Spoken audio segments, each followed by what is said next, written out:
El título del sermón en esta mañana lo hemos denominado Más que vencedores. Más que vencedores. ¿Qué tal si repite conmigo ese título? Más que vencedores. Más que vencedores. ¿Cómo se diría en inglés? ¿Cómo se dice en inglés más que vencedores? ¿Cómo se dice en inglés? Eso, así se dice en inglés.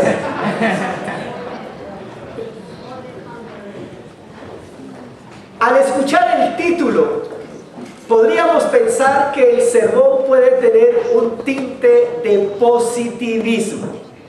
Justamente porque una de las señales, una de las características de este mundo postmoderno, de este momento histórico en el cual estamos viviendo, es el positivismo. El positivismo es una forma de pensamiento que ha influenciado todas las áreas del ser humano. Hoy, cantidad de literatura se ha escrito para mostrar que el hombre puede superarse por sí mismo. Hay cantidad de literatura de superación personal. Sin embargo, cuando estamos diciendo esta mañana más que vencedores, quisiera empezar planteando que el sermón no es positivista. Por el contrario, antes de ser positivista, quisiera plantear que la línea del sermón se quiere ajustar a la realidad. Porque como bien dice el texto, dice, porque las armas de nuestra milicia no son carnales, sino poderosas en Dios para la destrucción de fortalezas. Porque las armas de nuestra milicia, de nuestra lucha, no son carnales, sino poderosas en Dios para la destrucción de fortalezas. Pero quisiera por un momentito, para poder entender ese versículo, poderles explicar el contexto, por qué fue escrito ese versículo en ese momento, quién lo escribió y cuál es la razón por la cual está escrito y colocado ahí. Ese versículo 4 del capítulo 10 de la segunda carta de Corintios tiene una particularidad. En primer lugar, le quiero decir que segunda de Corintios, algunos escritores y algunos eruditos creen que segunda de Corintios no es segunda de Corintios. Algunos creen que segunda de Corintios es tercera de Corintios. Algunos creen que la segunda carta que Pablo realmente escribió a los Corintios se perdió. Y Pablo se vio obligado, forzado a escribir una tercera carta que, como fue la que le llegó a los Corintios, se considera que puede ser la segunda carta a los Corintios. Pero escuchen lo siguiente. La iglesia de Corinto, lo otro que quiero aclarar es que cuando Pablo está hablando esto, no está hablando a gente que no conoce de Dios, a gente que no conoce de Cristo. Está hablando a una comunidad cristiana, a una comunidad que ha empezado y está en un proceso de crecimiento, y que en ese proceso de crecimiento encuentra que hay unas luchas externas y unas luchas internas con las cuales tiene que estar bregando. La iglesia de Corinto es una iglesia particular. Todos los estudiosos han dicho que una de las iglesias más difíciles en el tiempo antiguo era la iglesia de Corinto. ¿Por qué razón es una iglesia particular? En primer lugar, porque la iglesia en Corinto había gente profundamente comprometida con la obra de Cristo. Había gente profundamente identificada con la obra que Cristo había hecho en la cruz. Con eso estoy queriendo decir que en la iglesia de Corinto había gente realmente transformada por el poder de la obra de Cristo en la cruz. Pero además, y juntos en la misma iglesia, había gente que, aunque habían escuchado de la obra de Cristo en la cruz, que aunque habían escuchado del Evangelio, realmente estaban en la iglesia, pero sus vidas no habían sido del todo transformadas. Había una tensión en ellos, y entonces muchos de ellos querían estar en la iglesia, pero a la vez querían querían continuar haciendo cosas que sabían que a Dios no le agradaba. Querían estar en la iglesia y querían estar haciendo cosas que a Dios no le agradaban. Podríamos decir en términos coloquiales en el día de hoy, era gente que andaba con un pie en la iglesia y, como comúnmente por ahí decimos, con un pie en el mundo. Gente que estaba ahí.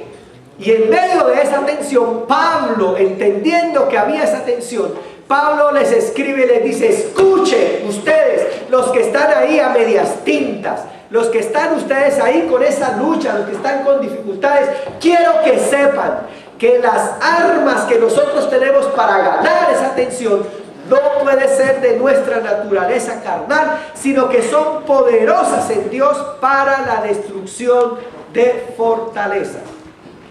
¿Por qué Pablo les decía esto? Para poder entender el versículo número 4, hay que leer el número 3. Y yo le quiero pedir que por favor usted lea el número 3. El versículo número 3. De esa segunda carta del apóstol Pablo a los Corintios dice lo siguiente, el versículo 3. Pues aunque andamos en la carne, no militamos según la carne, dice la versión Reina Valera. Pues aunque andamos en la carne, no militamos según la carne. Colocándolo en un lenguaje mucho más sencillo y mucho más actualizado, el texto lo diría de la siguiente manera: pues aunque estamos en la carne, no vivimos según la carne. Escuche, para poder vencer esa tensión, para poder vencer ese conflicto que todos tenemos en este proceso de crecimiento con Dios, Pablo les dice: estamos en la carne, pero no vivimos según la carne. Ok, eso de que estamos en la carne es una realidad. Escuche, es una realidad. Toque al que está al lado, a ver si está vivo. Y dígale: qué carnudo tú estás.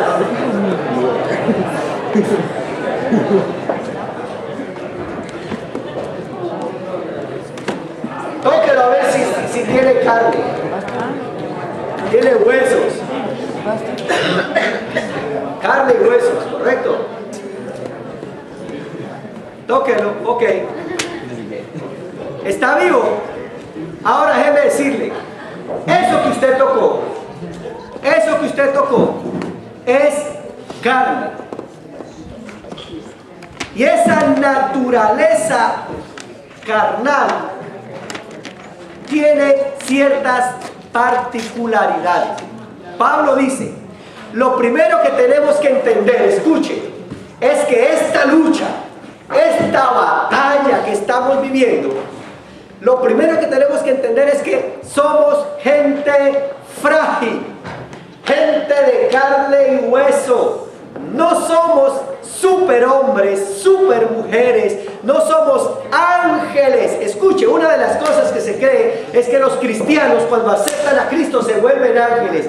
Escuche, nos volvemos santos, eso es otra cosa. Pero ángeles seguimos siendo gente de carne y hueso, con fragilidad, con enfermedades, con crisis, con problemas, con tensiones. Seguimos siendo gente que nos enfermamos, que lloramos, que nos entristecemos, que nos enfurecemos, que nos alegramos, que sentimos. Gente de carne y hueso. Mira el que tiene al lado, dígale: qué bueno que tú eres de carne y hueso y no eres ángel. Claro que sí. Ahora, lo que Pablo está diciendo, vengan conmigo, lo que Pablo está diciendo es lo siguiente: pues aunque somos de carne, pues aunque somos frágiles, mire, lo primero que Pablo está mostrando es esa naturaleza frágil y naturaleza humana. La Biblia dice que esta naturaleza humana por sí misma tiene pasiones, tiene malos deseos, es frágil, es débil y tiene muchas necesidades. Esta carne tiene muchas necesidades. Claro que sí. necesidades físicas, necesidades emocionales, necesidades sociales. Fuimos creados para suplir y para tener estas necesidades físicas, emocionales y sociales. Hay muchas necesidades que cubrir. Esta carne necesita cubrir muchas necesidades. Entonces mire lo que Pablo está diciendo. Aunque estemos con todas estas necesidades físicas, emocionales, sociales, aunque seamos frágiles, aunque de nuestra propia naturaleza surjan, como dice la Escritura, las pasiones, los malos deseos, las malas intenciones, aunque esa es nuestra realidad, esto es lo que está diciendo Pablo, no vivimos de acuerdo a esa realidad. No vivimos de acuerdo al control que tienen las necesidades de la carne. Aunque andamos en la carne, no militamos según la carne. Pablo les dice, queremos ser más que vencedores. Esto no se trata de ser positivistas. No se trata de decir que usted puede y que tiene el control. Por el contrario, el primer paso es reconocer que somos absolutamente frágiles y que en nuestras propias fuerzas no podemos vencer muchas de las presiones externas e internas que tenemos. Entre otras cosas, Pablo está diciendo, no vivimos según la naturaleza carnal nos lo exija. No vivimos según nuestra naturaleza carnal nos rete, nos empuje, nos presione. Y yo creo que mientras estoy hablando, yo quiero que usted y el Espíritu de Dios hable a cada una de nuestras mentes y podamos identificar cuántas luchas propias de nuestra propia naturaleza carnal tenemos. Pero yo no sé cuántas luchas tenemos con la comida, cuántas luchas tenemos con el mal manejo del dinero, con el mal manejo del tiempo. Yo no sé cuántas luchas tenemos con la pereza, yo no sé con la ira, con el enojo, con la rabia, con el no poder perdonar. Luchas que tenemos. Pablo dice, existe una tensión y un conflicto, una guerra, donde la naturaleza carnal exige y pide que sea satisfecha. Pero por otro lado, los que han aceptado a Cristo, dice Pablo, los que han aceptado a Cristo no pueden dejar que esta naturaleza carnal tome el control. Por el otro lado está esa naturaleza, de modo que si alguno está en Cristo, nueva criatura es. Las cosas viejas pasaron, todas son hechas nuevas. La Biblia dice que los que han nacido en Cristo han crucificado todos su carne con sus pasiones y deseos. Está esa tensión entre lo que deseo, lo que anhelo, lo que el mundo me ofrece y lo que es agradar a Dios. Déjame decirle que el diablo sabe que tú y yo tenemos esa tensión. El enemigo conoce que tenemos esa lucha. Y recordando algunos elementos del domingo pasado, hablamos que el diablo que sabe eso hace tres cosas con nosotros. Y con el que se deja, el diablo hace tres cosas. Número uno, confunde. Número dos, desanima. Y número tres, acusa. Recuerda que